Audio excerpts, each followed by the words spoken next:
progress has slowed a little bit on the VH conversion, just because of life getting in the way. But there's been a lot of planning and a lot of eBay shopping going on the last couple of weeks.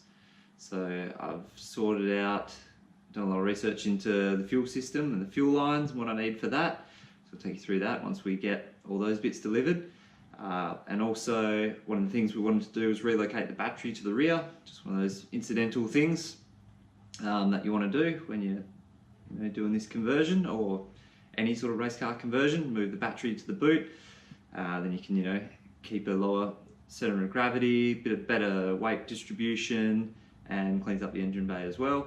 So there's a few things we need to do for that. So today's task, I'm going to try and relocate the battery, and then I'm going to try and bolt the motor together with the gearbox. Finally got clutch and flywheel and stuff for that, so that can finally all go together. And if you get time, do some more wiring just for the fuel pump and other regular bits, so that when we get it all together, can turn the key and off we go. So, battery relocation. Here's my eBay shopping for the last couple of weeks, and a couple of trips to Super Cheap as well. So, when you're moving the battery to the rear, because of the long line of cable that you need, there's actually a fair bit of voltage drop, so you actually need like a really thick cable to make sure you can get all that current to the starter motor without it dropping off. So this is size 0 B&S battery cable, which should be good for about 255 amps, and obviously a ground cable to suit as well. Had to buy some terminals to fit on the end of that. And of course, to print those, I need one of these big boys, which I didn't have, so that was a China special, about 30 bucks off eBay, but that'll ensure a nice tight connection. Another couple other little things we have is a circuit breaker, which not everyone's put in, but I think this will be a good idea to put next to the battery, near the boot. So if it has like a big current draw for longer than 10 or 20 seconds, this will actually switch and flick over. So there is a reset on that one as well, and also the circuit breaker bit in there. So that sits up near the battery, and that means if something does go wrong, there's not like a massive live feed going all the way back to the front of the car, which can be like a little bit dangerous, I suppose. And also the other thing we got was some big new battery terminals, so we can feed the wires straight in there and screw them down. Also, obviously you need a battery tray, so we'll find a spot in the boot to mount that, and should be all good. Okay, so I've mounted the battery tray down here, bit of length of the ground cable, and we'll ground it to the chassis here. I've drilled a little hole already, but very important, we're going to grind all of that away so it's just bare metal, and then we'll have a good contact point. And then from there, I'm going to run the positive cable up through the boot, through that hole, and up into the starter motor and alternator into that loom. Let's get to it. Okay, so got a big fat battery cable going into there, new beauty. Tighten that up, good to go. Here's our 0 gauge cable, bit of safety wood, make myself a table. We've got to cut it, put that on there, and then we've got a $30 tool that I had to buy, which is a 50 mil battery cable crimp. So, but we'll be using the 35 mil crimp in there, because of course this is about 50 mil. I need to go down a little bit and crush that. So here we go.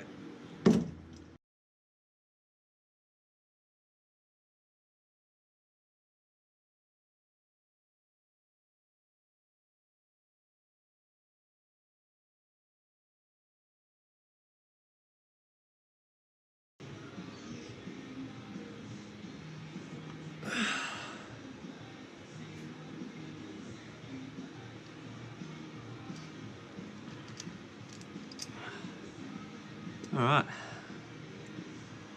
hopefully that's good enough. Righto, so in the process of relocating the battery and running the new electrical cables down the car. I was going to do all new lines straight to the alternator and starter motor, but then I figured might as well use the stuff that's already made. It's still in okay nick. So this is most of the existing loom that sort of attaches to the engine. You've got your alternator plug and power there, and also the starter motor power and your solenoid activation wire as well. So I sort of stripped that out and redid it, and this is all the stuff that I took off it, which is mainly earths and like battery terminal down there, because of course the battery was in the engine bay. So now what I'm doing is go a quick run through from the back. So we've got our 0 gauge cable and 8 gauge cable going all the way through. This will be a fuel pump wire. Runs down the side of the car, down the side here, and then hopefully you can see a little bit of a hole at the top, maybe. Anyway, so it's going to come out of that hole there, and what I'm going to do is put a terminal like this on the end of the 0 gauge wire, and that's just going to attach here to the existing loom, poke out there, so that way if we have to remove the engine, it's not just one wire going all the way through and going to have to get down there to undo it. We'll be able to just undo a bolt there, and should be sweet.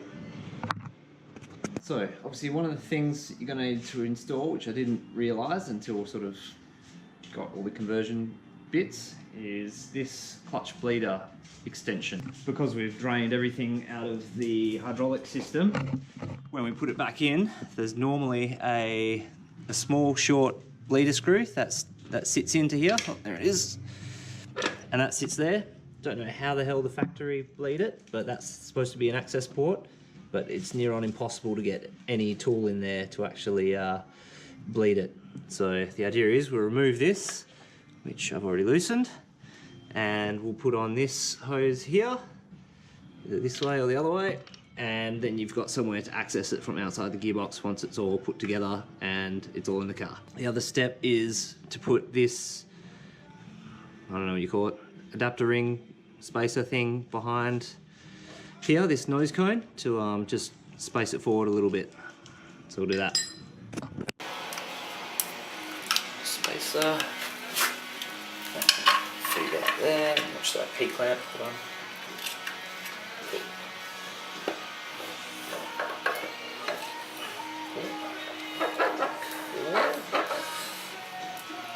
Okay.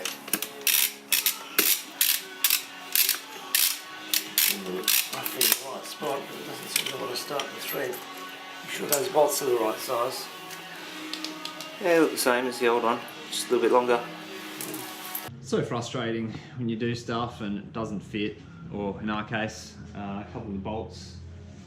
They're supposed to go in here to secure the thrust bearing. It's not happening. They're not threading in, and little slivers of aluminium came out last time we went in, which isn't good.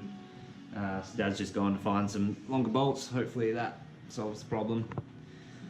And on this side, I forgot to put the adapter plate on before I did up all the clutch and pressure plate and stuff, so just taking those all back off and just put that back on again now.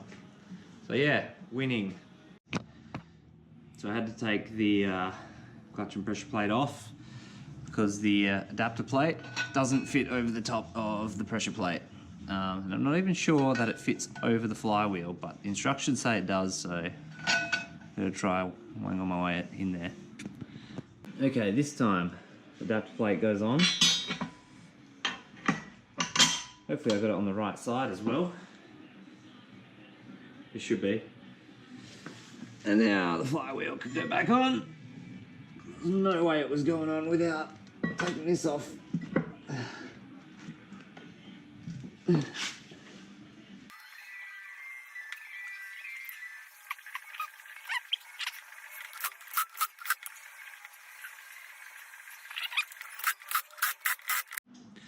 Okay, so we've bolted the box to the motor with the adapter plate here, but no starter motor yet, because before refitting the transmission, you'll need to relieve out the area on the bell housing where the starter pinion will sit and throw out. So we think that means have a look where the starter motor sits Vernier scale. and see if, yep, there you go. Have a look at the starter motor sits, and we're going to have to clear its 27 of the 27 gearbox. millimeters. So we'll cut that out of the T56 to make it fit. So we'll mark that and cut it. 5.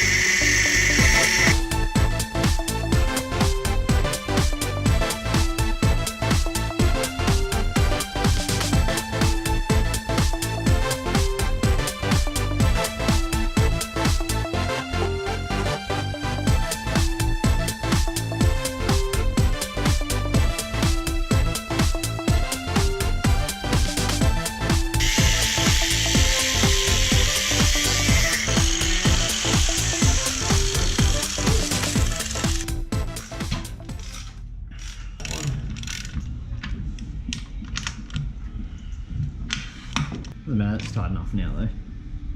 Okay. Whack the starter motor in. Let me get one bloody turn on this thing. It's a bit noisy, isn't it? Yeah. Can't quite.